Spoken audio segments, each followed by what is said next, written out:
Okay, everybody down here, gentlemen. Everybody down here. Go back to blue and white. Blue and white. Ball, please. You got green defense. Green defense. Blue on defense. Green, blue. green. Blue defense. White. 4 white, 5 blue. 4 white, 5 blue. You're going 3 times. You're going 3 times. 3 times, John. You're in green here. You're in transition D there. If you miss it, if you make it, you're in green. If you miss it, you're back in transition. Everybody understand the drill? It's our best transition drill we'll be doing all week.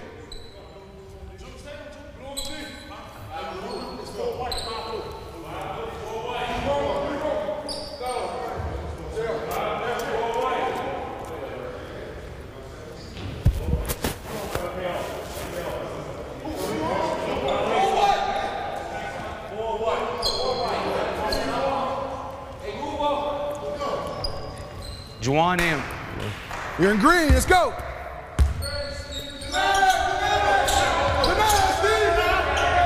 It's a deny, JR. It's a deny. Yeah, L. Play. Green. Get up. Steven, get up.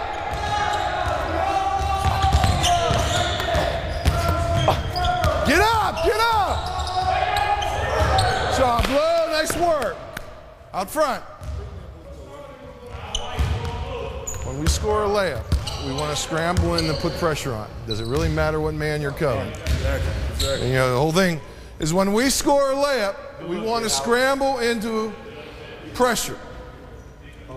Everybody understand? When we score a layup, smush. When we score a layup, we're trying to scramble into green full court.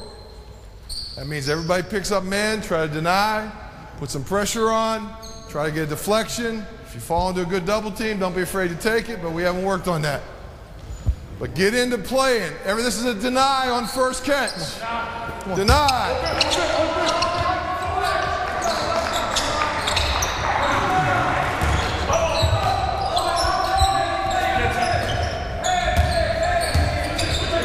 Oh,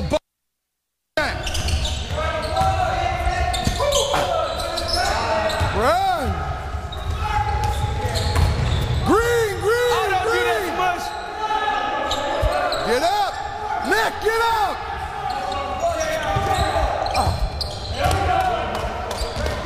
Good job. Way to pick up. Oh, wow. Switch it up. Okay, Switch it up.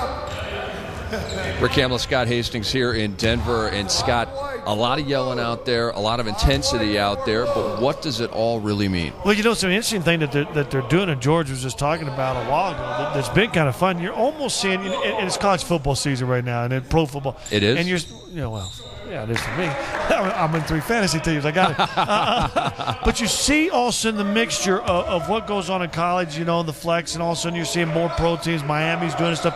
I think you're seeing what we just saw in the last 4 or 5 minutes, maybe a mixture of some of the college game, Olympic games.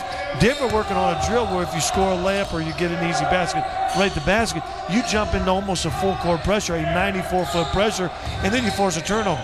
The key with pressure is try to force turnovers, try to speed the game up, which we saw that when those graphics out a while ago. They want to score more points, and you want to continue to score more points, but you put the pressure, maybe you get some easy turnovers. Ball was thrown out of bounds a while ago. So watch for Denver in this drill. If a layup happens, that you're seeing 94-foot pressure. See, there's a missed pass. People get back to half court and just pick up regular. Nice knockaway by Carter. And if you have joined us in the middle of our program here, earlier we talked about the fact that the Denver Nuggets were second last year in the entire NBA in turnovers forced at 16.4 per game. They were like a +2 in the turnover category, and that's a very promising number. Yeah, and obviously I think they wanted more. I mean, for a team that ran, and I'm going to see the number right here, they turned it over almost 16.4 times a game. That's acceptable. I mean, in the old days, you wanted around 15. But you're about talking a team that's scoring 110 points a game. 110 points a game, and you're only turning over 15, 16 times. On one hand, that's not too bad.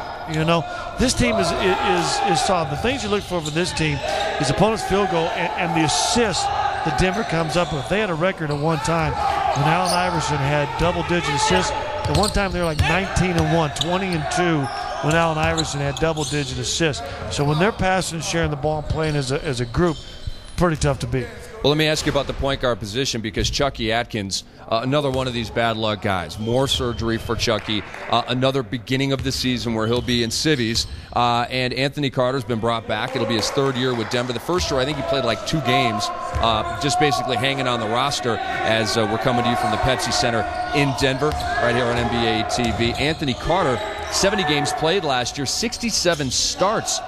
Do you see that same sort of arrangement this year with AC at the 1? And he did hit a lot of big shots last year. Or do you think AI, who has said he will sacrifice his game for the greater good this year, do you think he's at the 1 and maybe J.R. Smith starting at the 2? You know, and that I think that is one of the things that is really kind of up there. Mateen Cleave's invited to camp. He's trying to get in that position. Smush Parker, who's had some success in his league as a point guard, trying to get on the roster as well. He's in camp.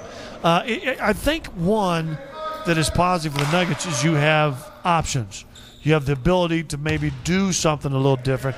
There was times last year that they put JR at the point guard and actually played pretty well, actually played under control. I think they had to have him for 3 or 4 games, and they were like 3-1 in the games where he had to play some point guard. So there are options. AI, because of his size, is a natural to do it, but it's a mentality. After 12 full seasons of always being asked to score, can you flip that mentality over? Has ability, great passer, but can he do it?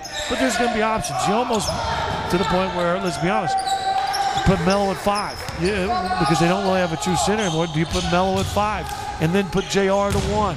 Could you have a big, fast, tall kind of athletic lineup that's small on one end and big on the other?